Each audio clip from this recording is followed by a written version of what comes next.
Delimitation தொகுதி மறுசீராய்வு அந்த பில்லை வந்து இன்னைக்கு வந்து பாஸ் பண்ண போறாங்க. ஸோ இதை எதிர்த்து தமிழ்நாடு முதல்வர் மு க ஸ்டாலின் முதற்கொண்டு அனைத்து சவுத் இந்தியா சிஎம்மும் வந்து பதறாங்க. ஏன் இதை கண்டு பதறாங்க அப்படின்ட்டு இதை டீட்டெயிலாக நம்ம பார்த்துடலாம். நாம 5 வருஷத்துக்கு ஒரு தடவை பார்லிமெண்ட் எலெக்ஷன் வந்து நம்ம வந்து அதுக்கு ஓட்டு போட்டிருப்போம்.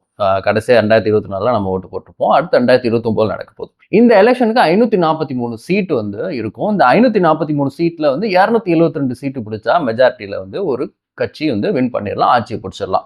இப்போ வந்து அந்த 543 சீட்டை தான் வந்து இவங்க எப்படி இன்க்ரீஸ் பண்ண போறாங்கன்னா கிட்டத்தட்ட 850 கிட்ட இன்க்ரீஸ் பண்ண போறாங்க. ஷூரா நம்பர்ஸ் தெரியல, பட் 850 கிட்ட இன்க்ரீஸ் பண்ண போறாங்கன்னு சொல்றாங்க. பட் இதுக்கு ஏன் வந்து இவங்க வந்து எதிர்ப்பு தெரிவிக்கணும் அப்படின்னு நம்ம பார்த்தோம் அப்படின்னா, இந்த டீலிமிட்டேஷன் ப்ராசஸ் அப்படிங்கிறது வந்து கிட்டத்தட்ட வந்து 1951லேருந்து ஒரு சென்சஸை பேஸ் பண்ணி வந்து தொகுதிகளை வந்து இன்க்ரீஸ் பண்ணுறது வந்து இருந்திருக்கு.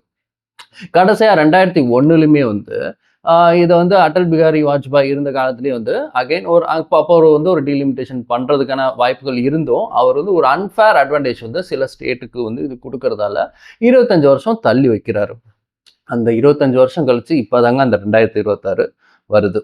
ஸோ இதெல்லாம் நம்ம கேட்கும்போது ஓகே இவ்வளோ நாள் தள்ளி வச்சுட்டு பாப்புலேஷன் பேஸ் பண்ணி தான்ப்பா கொடுக்குறாங்க அப்படின்னு நம்ம வந்து ஈஸியாக நம்ம இதை பார்த்தாலுமே வந்து இதில் இருக்கிற ஒரு காம்ப்ளிகேஷன் என்ன அப்படின்னா, பாப்புலேஷன் அதிகமாக இருக்கிற ஸ்டேட்டுக்கு வந்து ஒரு ஒரு என்ன சொல்ல அன்ஃபேர் அட்வான்டேஜும், பாப்புலேஷன் கம்மியாக இருக்கிற ஒரு ஸ்டேட்டுக்கு வந்து ஒரு டிஸ்அட்வான்டேஜும் ஆகுது.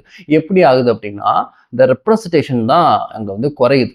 ஏன்னா இந்த டீலிமிட்டேஷனுக்கு அப்புறம் நம்மளோட ரெப்ரசன்டேஷன் அப்படிங்கிறது அந்த 543 எம்பியில் தமிழ்நாடோட ரெப்ரசன்டேஷன் பார்த்தீங்கன்னா 7.2 இருக்கிறது வந்து இந்த டீலிமிட்டேஷனுக்கு அப்புறம் 6% குறையறதுக்கான வாய்ப்புகள் இருக்கு. மீன்வேல் அந்த சைடு யூபியை பார்த்தோம் அப்படின்னா ஆல்ரெடி அவங்க 14% கிட்ட வந்து ரெப்ரசன்டேஷன் இப்போ வச்சிருக்காங்க. இந்த டீலிமிட்டேஷனுக்கு அப்புறம் அவங்களோட ரெப்ரசன்டேஷன் வந்து 16% கிட்ட வரதுக்கான வாய்ப்புகள் இருக்கு. 2% தான் பார்க்காதீங்க நண்பர்களே. இது வந்து 800 எம்பிஸ் அப்படின்னு நம்ம பார்க்குறப்ப அந்த 2% ஹியூஜா இருக்கும். 1.2% குறைவதும் நமக்கு வந்து ரொம்ப பெரிய டிஸ்அட்வான்டேஜும் தமிழ்நாட்டுக்கு இருக்கும். எனக்கு வந்து இந்த டீலிமிட்டேஷன் வந்து ரொம்ப பெரிய 543 806 இதெல்லாம் ரொம்ப குழப்பமா இருக்கு நீங்க நினைச்சீங்க அப்படின்னா, ரொம்ப சிம்பிளா ஒரு எக்ஸாம்பிள் நான் வந்து உங்களுக்கு சொல்றேன். லைக் ஃபார் எக்ஸாம்பிள் வந்து ஒரு எலெக்ஷன் நடக்க போகுதுன்னு வச்சுப்போம்.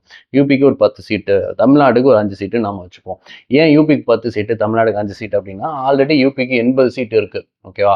தமிழ்நாடுக்கு வந்து 39 சீட் இருக்கு. ஸோ பாதி சீட் இருக்கிறதுனால நம்ம வந்து 10 சீட் யூபிக்கும் 5 சீட்டு தமிழ்நாடுக்கும் அலோகேட் பண்ணி ஒரு எலெக்ஷன் நடக்க போகுதுன்னு வச்சுப்போம். பர்டிகுலர் பார்ட்டி வந்து அந்த எலெக்ஷன்ல வந்து யூபியில் ஒரு 10 சீட்டு ஃபர்ஸ்ட் எலெக்ஷன்ல வந்து ஜெயிச்சிடுறாங்க. அதே எலெக்ஷன்ல வந்து தமிழ்நாட்டில் 5 சீட்டுமே அவங்க தோத்துடுறாங்க. ஓகே, அவங்க வந்து அந்த 10 சீட் ஜெயிச்சிடறாங்க, 5 சீட்டு வந்து தோத்துறாங்க அப்படிங்கிற பட்சத்தில் அவங்க ஜெயிச்சிடுறாங்க மெஜாரிட்டியோட. அந்த 15 சீட்டில் ஆப்வியஸ்லி 8 சீட்டு ஜெயிச்சா போதும்.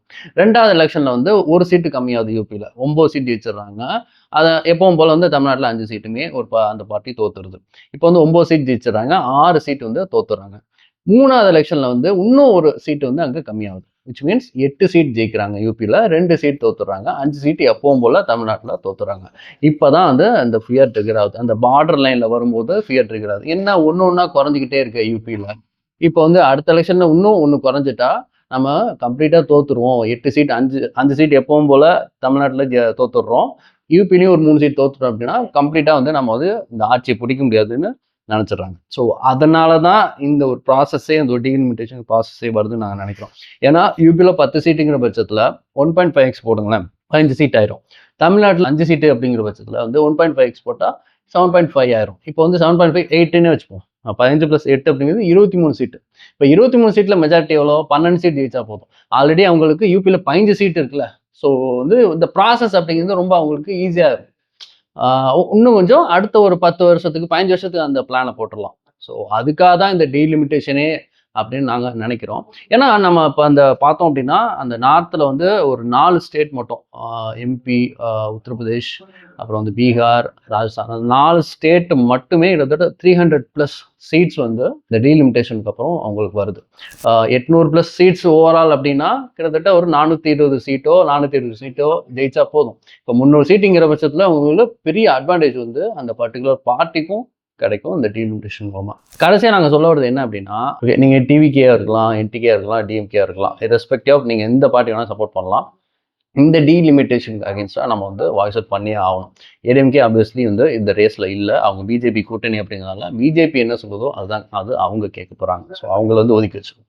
இப்போ இந்த 3 பார்ட்டியில் இருக்கிற எல்லாருமே வந்து ரெஸ்பெக்டாக பார்ட்டி டிஃபரன்சஸ் இருந்தாலும் இதில் வந்து குரல் கொடுத்து இதை வந்து வாய்ஸ் அவுட் பண்ணி ஆகணும். ஏற்கனவே நீட்டுக்கும் பெருசாக ஒன்றும் வேலைக்கு ஆகலை. பட் இருந்தாலும் நம்ம வாய்ஸ் அவுட் பண்ணாமல் இருந்தால் எதிர்ப்பு இல்லை அப்படின்னு சொல்லிட்டு அப்படின்னு ஒரு கட்டமைப்பு வந்துடும். நாங்கள் பண்ணுறது எல்லாமே சரிதான் அப்படின்னு அவங்க நினச்சிருவாங்க. ஸோ அதை வந்து நம்ம எடுத்து குரல் கொடுத்தே ஆகணும். ஓகே, உங்களுக்கு ஃபர்தராக டீலிமிட்டேஷன் பற்றி என்ன ஒரு டவுட்ஸ் இருந்தாலோ இல்லை டிஸ்கஸ் பண்ணணும்னு நினச்சாலோ எங்களுக்கு கமெண்ட்டில் சொல்லுங்கள். இது மாதிரி நிறையா பொலிட்டிக்கல் வீடியோஸ் வந்து நிறையா நம்ம போட போகிறோம். Keep supporting us. Thanks for வாட்சிங்.